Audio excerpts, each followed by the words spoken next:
There was once an anthropologist from Yale University who traveled to the depths of Ecuador to a village. And he walked into the village, and the village leader looked at him and said, "Welcome, and I want to ask you to come to dinner with all of our villagers." And so he showed up at dinner that night, and as they sat down, he looked around the room with a look of real curiosity and just interest on his face. And he noticed over in the corner there was a guy with about 4 fingers missing, and looked at the guy and was kind of curious and looked around to the other side of the room, and there was a guy with no arm. And he thought, man, that's really weird. But as he began to notice each person in the room, there was a guy with no leg and another guy with kind of half of an arm missing. And everybody in the room had some form of amputation or injury to their body. They were missing a body part. And he finally looked at the chief in the room and said, "What is going on in this village? Like, everybody's got something missing." And the guy looks at him and he says, "Listen," he goes, "we've got a crocodile problem. We just don't like to talk about it here." Men, I would like to welcome you to The Next Stage, a podcast built just for you. It is all about helping you summit life's climb and helping you develop and be all you can be in life. And we're talking in this episode, in this entire series, in fact, in a series called Freedom from Porn. We've taken a look at a ton of different issues around this, and we're going to continue to explore this. But last episode, we talked about this idea of porn being a seductive liar, how it holds out a promise and partially delivers happiness or pleasure to you, but does it just enough to keep you coming back until it traps you in an addictive cycle. We're going to continue in that series today as we talk about this idea of your identity as a man. And one of the markers of your identity as a man is that you aspire to be a strong man. The guys who tune into this podcast are men who want to be strong in life and want to summit life's climb, as we talk about all the time. No running, no hiding, no blaming somebody else, no pointing that way, just kind of leaning in and facing issues head on. And one of those issues that we need to face is the reality of the crocodile that lives in our village called pornography. It's everywhere. It's like the crocodile that just goes around biting the people in the village where the anthropologist showed up and hitting pieces of their hand or their arm or their leg. And somehow the people in that village got used to it.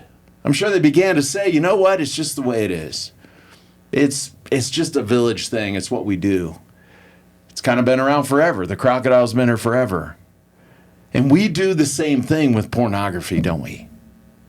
Like those villages who just kind of accepted the new norm, we say things like it's a guy thing. It's been around since cavemen. I mean, you see the pictures of the cave and, they're drawing pictures there and, whatever. It's there. It's just the way it is. We can't do anything about it. The reality, man, is it's not just the new norm. And we can do something about it. It's not normal. It's not acceptable. It's not honorable. It's not noble. It's not good. In fact, it's devastating. It's demeaning. It's exploitive. And it's actually part of modern day slavery. Have you ever thought about it like that? That by delving into and participating in pornography, you are actually part of an entire industry that enslaves people against their will. And I want to I've invited a guest today to join us. He's a friend of mine. His name's Mark Brende. I want to introduce Mark. We have known each other for about 12 years now. And Mark and I met several years ago. We he told me, the day we met, and I was like, really? I think it was a couple years later. And actually, it was a couple years later when we started talking.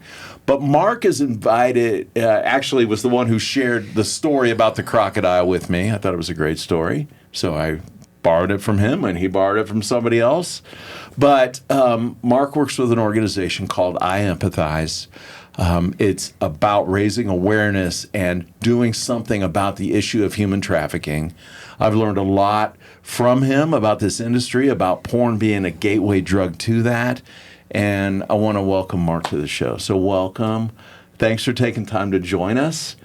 And tell us a little bit about yourself and how you got involved with a group like I Empathize. Yeah. Well, Rob, Stout, great to be here. Thanks for inviting me, and get to be a part of your podcast here. And especially talking about an issue like this that I think is, like you said, not being talked about enough. But I think as I get a chance to share a little bit more, we're going to find out it's really not the issue. And so I'm hoping we get to go there.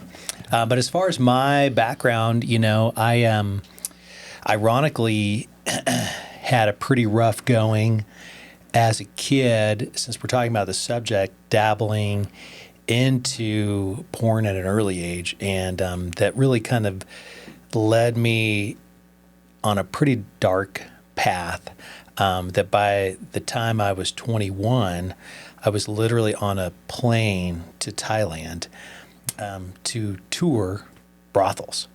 Wow. And I was that far deep in interest of seeing how far the rabbit hole goes. Wow. And so it was really that journey that was a huge wake-up call for me, with an opportunity that to go into a hotel room. A guy I was there with who spoke Thai set the thing up, and I was finally going to meet this girl that somehow my heart had led me to this point of like, this is an answer for me.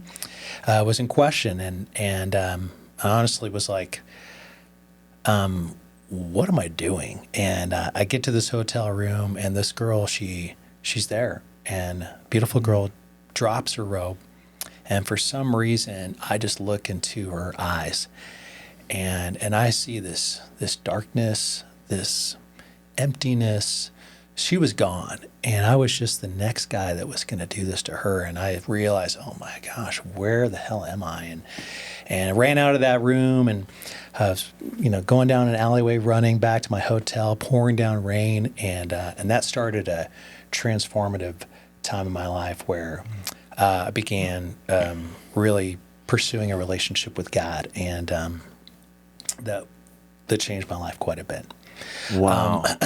So never heard that story before. Oh, yeah. Amazing. Yeah. Sad.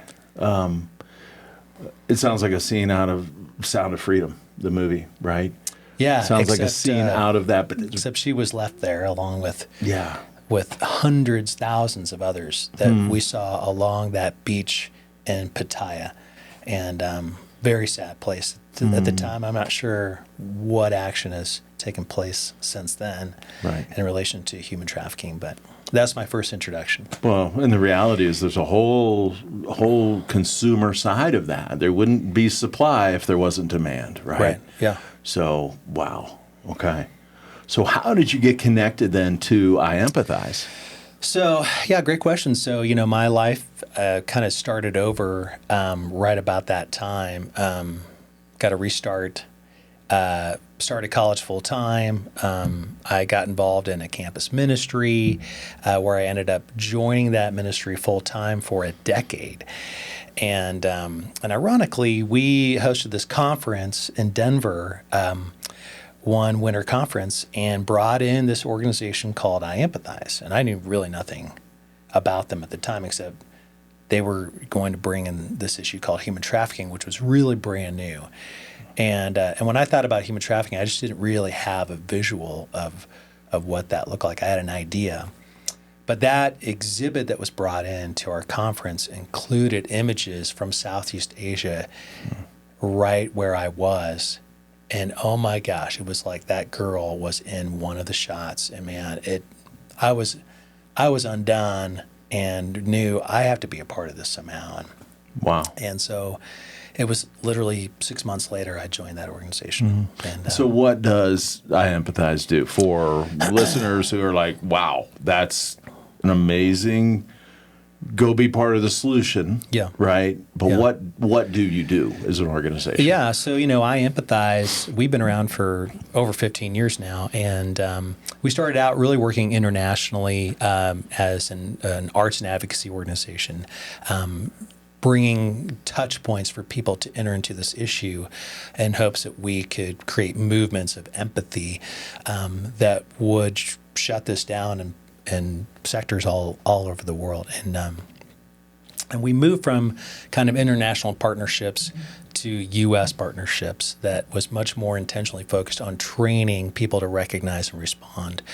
And so, we partnered with Truckers Against Trafficking, creating a curriculum for the drivers on the road to recognize and respond to trafficking. And, they became the number one demographic in the country, calling the hotline number, recognizing it really for the first time, as they just thought girls were just doing business and, often referred to as just lot lizards.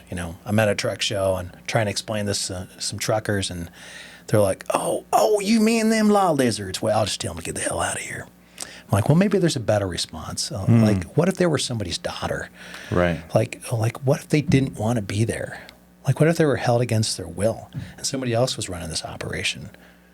And suddenly the light came on, and over 1 million drivers on the road were trained, and it was transformative in that sector. So we've also now moved into sectors like first responders, law enforcement, hospitality. We're moving into the healthcare sector, which is one of the most strategic sectors, because that's where oftentimes victims are in a position where nurses can build rapport, doctors can build rapport with that victim over a period of time rather than in a short period of time. And they're often separated from Exactly, right. Yeah. from their pimp, right? At the And that's on our adult training side, where we also have training for youth, kids, to develop strategies to be safe from exploitation. What does a trafficker look like? What disguises are they wearing? How do you know you're not already in a relationship where somebody's taking advantage of you? And, that's pretty awesome prevention work, as educators really across the U.S. are using that within a classroom setting. Right. And here specifically in this series, we're talking about pornography. So pornography, as we've talked about this before, a gateway drug, right? But has porn become the crocodile in the village in your mind? Yeah. And then we'll get into where that leads. But how do you see that as the crocodile in the village that needs to be talked about? Well, so I was sitting with the Crimes Against Children unit in Denver, and we were getting kind of an analysis from their viewpoint of what trafficking is looking like across the state of Colorado and the Denver metropolitan area. And based on the intel that they had on just the child pornography issues that were going on, they had assessed that at least 25% of the male population is addicted to child pornography. Now, that's not a stat we're using as we know this for a fact, but that based on their intel, that's what they were coming up with. Wow. As if you want to know why this is happening, this is the systemic issue. There is an epidemic going on with the male population that we're just not talking about. Wow. And what's the connection then between porn and sex trafficking? What is the bridge, I guess, or is there one? Is it a gateway drug? There's two different ways we're talking about this, right? So if we're talking about trafficking and porn related to the buyer, then we know that buyers that get interested in connecting with a young person to have a sexual encounter with them, especially an older male, how do they get that appetite in the first place? Well, there's several answers to that, but if pornography wasn't available, that addiction probably wouldn't take place. It wouldn't have formed, and it wouldn't have created an appetite for them to go from just an image on a screen to the real thing. Right. How do I get that? I want that. But we also know that on the dark web, I mean, what people are looking for and willing to pay money is really disturbing. I mean, there's people that have paid $10,000 to watch a young girl be raped and tortured. And so, I mean, there's a population out there that's just it's hard to imagine how they could have gotten to that point. It is, but it kind of isn't, because of the cycle, the depth of what we talked about already in the series of an addiction process. It does something. Right. You need more to get that hit. And it's like, you see Jeremy, the guy from Subway, right? All of a sudden you're like, well, really? How'd that happen? Well, it didn't happen here. It happened here. Right. Right? Right. And so it's easy, I think, to go, oh my gosh, that guy. Well, the reality is you and I, who are trying to be part of the solution, need to look ourselves in the mirror and go, not that guy. What about this guy? Right. Right? Right. And then help others around us. But yeah, you're like, how in the world could the soul get that dark and wounded and evil? Right. That's the pathway of Yeah. evil. I mean, a seared conscience leads to all kinds of things, right? Right. Man, wow. That's wild. So, yeah, go ahead. Yeah, so I mean that's on the buyer side, but we know that also on the trafficking side of things that that there are hundreds of thousands, perhaps, of kids that are manipulated into positions where they have to pose for these pictures. They have to give their bodies to essentially a trafficker that is guiding this process. And though they may not be sold as a sex slave, they're being used to put this pornography out there that's making them lots of money. How does that happen? And that kid is damaged for life. How does that happen?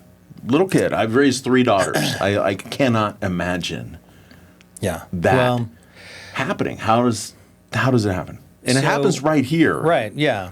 Right?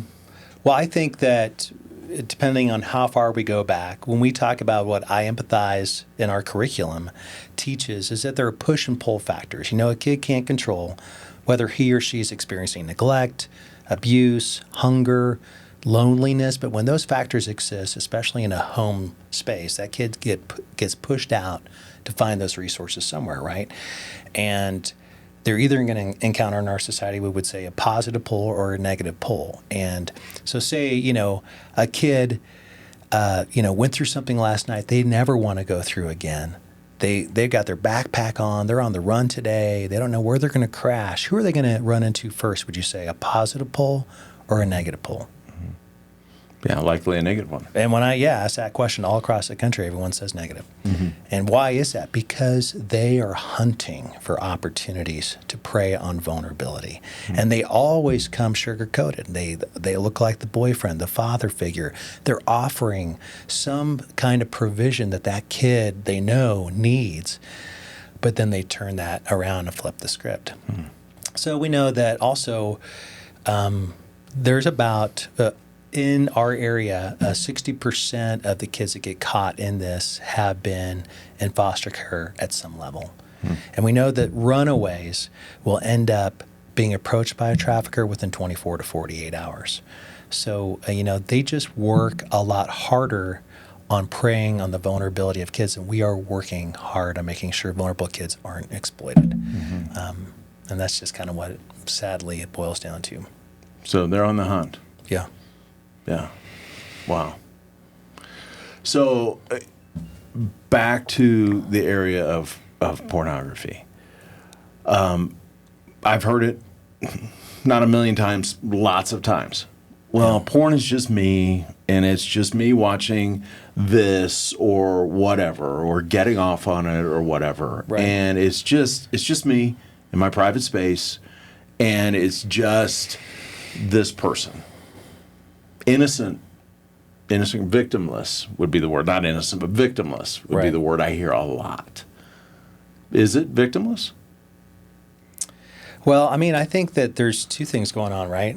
I think what people don't realize that when you engage in pornography and giving that a place in your life, you are making yourself a victim to slavery because you're essentially giving the power that you have over your own body over to the desires of, you could say, your flesh, that the appetite that it has to really own you.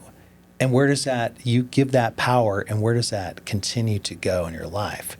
Right. It grows. And so you're the victim on one end.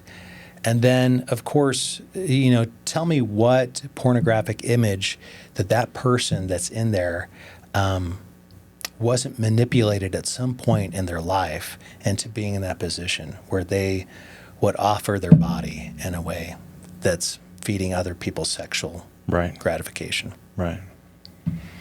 Yeah, there are really three. I've read a lot. We refer a lot to Jay Stringer's book, Unwanted, in this series.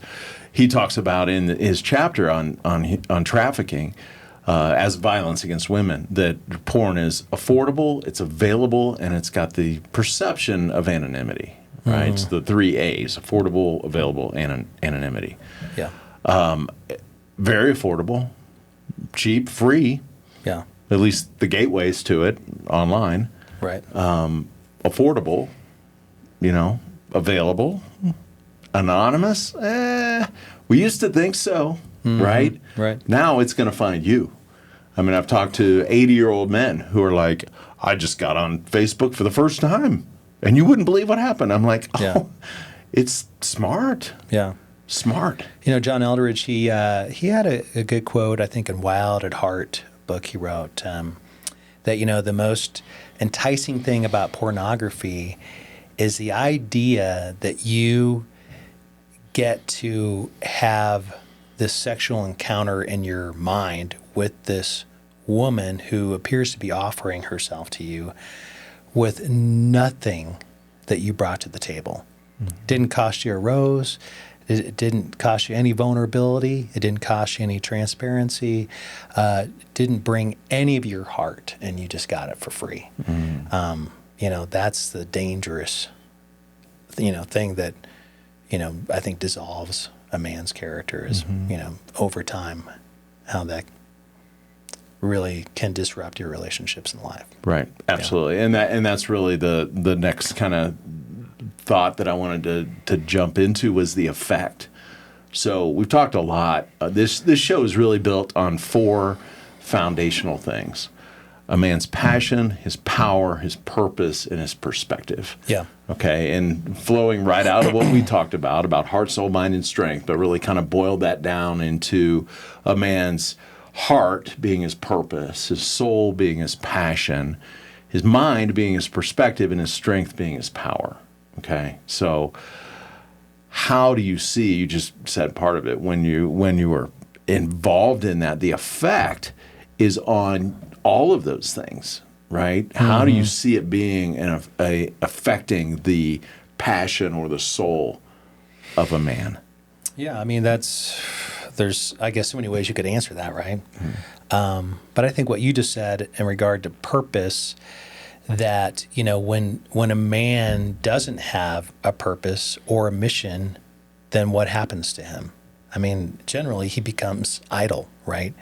And what happens to idle hands and an idle heart? You become vulnerable to all kinds of susceptibility to be drawn in to whatever is going to replace that purpose, that mission, and that's not going to be typically what God's plan is for your life. Right. Absolutely. And, it's just in the same way that a kid gets trafficked out of their vulnerability into enslavement, the same thing happens to us, but just in a different way, when we don't have mission and purpose and we're vulnerable. Yeah. Well, and you're going to have a purpose, right? You're not going to have no purpose. Your purpose can become a kingdom of good, it can become a kingdom of darkness. Yeah. I mean, light or dark. Right. It's rarely going to be just idle. It will find a place. It's like a drop of water running down a roof.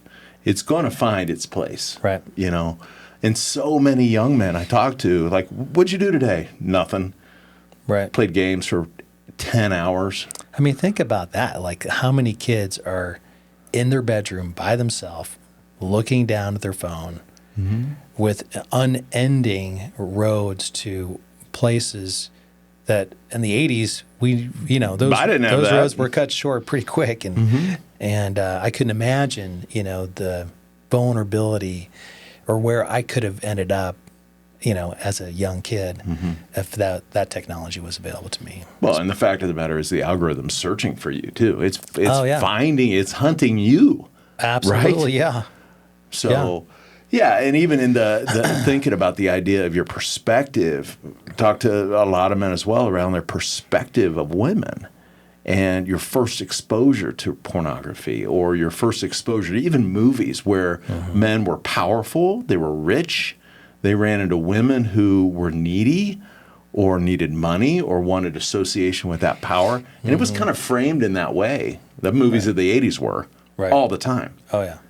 All the time. And it came out of this mindset. But that really hasn't changed much. I mean, you've got women, I think, now are perceived as more powerful. You've got Beyonce, the power bimbo, I call her. She's just like, power woman. And even all of rap is all these strong women who are just like flaunting just sexuality everywhere. Right. But the perspective of women, what they're made for, made to be a partner, made to be, a partner with you, not there to meet your needs, not there to be at your disposal, not there to be your available anytime outlet. Right. And so many young men who are in porn and in hookup culture, just their minds are trained that that's what women are for. They're disposable. Friends with benefits. Well, not only friends with benefits, but just disposable. Right. And I made this comment today. This could be wrong. I don't know if it's wrong. I really don't care if it's wrong. But I was talking to a guy this morning, and I said, you know what? I do not think that a woman, the first time she's in a hookup relationship, is thinking this is disposable. Right. I think she's thinking this is real. Guys typically, bet, check, move on. Not typically, but more often, I think. Right. And so, but the more you calculate and count up a body count, I mean, you eventually are like, okay, well, that's just what this is for, right? So perspective, right? Right. So passion, purpose, power. Think about what Audrey said about giving away something. You don't bring anything to the table. You don't need to fight or pursue or even seduce. You just need to go and either click the page, put your credit card in, whatever, and it's just instantaneous. Yeah. I think about that proverb that says, a man's strength is his integrity. And when you're leading a lifestyle where you have this secret pornography addiction, and then you're trying to live in front of people as if that isn't real, I mean, your heart is compromised in a way that I think you're limited on what kind of strength you can bring to the society. And if our society needs strong leaders, and we're giving that strength away, it's no wonder that we see commercials making men look less and less like men and more like, just snakes that are scurrying around the planet, moved by any whim of, arousal. Right. And I think we're moving that way pretty fast. If not, we're there now. The powerless men. Yeah. Yeah. Well, and you give something away. And I forget what I saw an interview with, I forget she was a porn star. I forget who she is, but That's probably a good thing. I don't know who she is. But she said, men are the easiest prey. They're so easy to just, all you got to do is bear and you can cash in on their vulnerabilities. And I was like, wow, that's an interesting take. Yeah. But yeah, you're giving power away, right? Right, yeah. So, man, I want to thank Mark for being with us. Thank you. We're actually this conversation has been so just natural. We're going to break it into 2 episodes, if you're all right with that. Still. So we might sit here looking like we're in the same exact shirt, because we are. But we're gonna break right now and come back in our next episode. I want to leave you with this nugget. We call it our gold nugget. Okay, it's Jeremiah 6:16, and it says this. It says, "Stand at the crossroads and look. Ask where the ancient path is and walk in it, and you will find rest for your souls."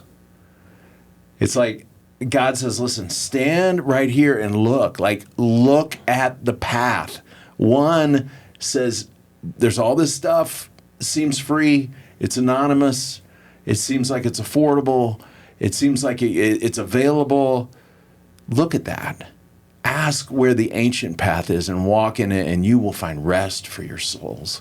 So thank you for joining us on this episode of The Next Stage. It's a podcast designed just for you, to help you summit life's climb. And if this has been helpful for you, I ask that you would like it, that you would subscribe, you would pass it on, you would send the link to a buddy. If you're a dad, grab this, listen to this with your late elementary, middle school, high school son. Sit down and go, son, we got to talk. We got to talk about this. Because the reality is they're part of this culture. They're living in this village occupied by crocodiles and losing limbs by the second. So be part of that solution with us. But like, subscribe, pass it on. We will see you on the next episode of The Next Stage as we continue this conversation in our series, Freedom from Porn.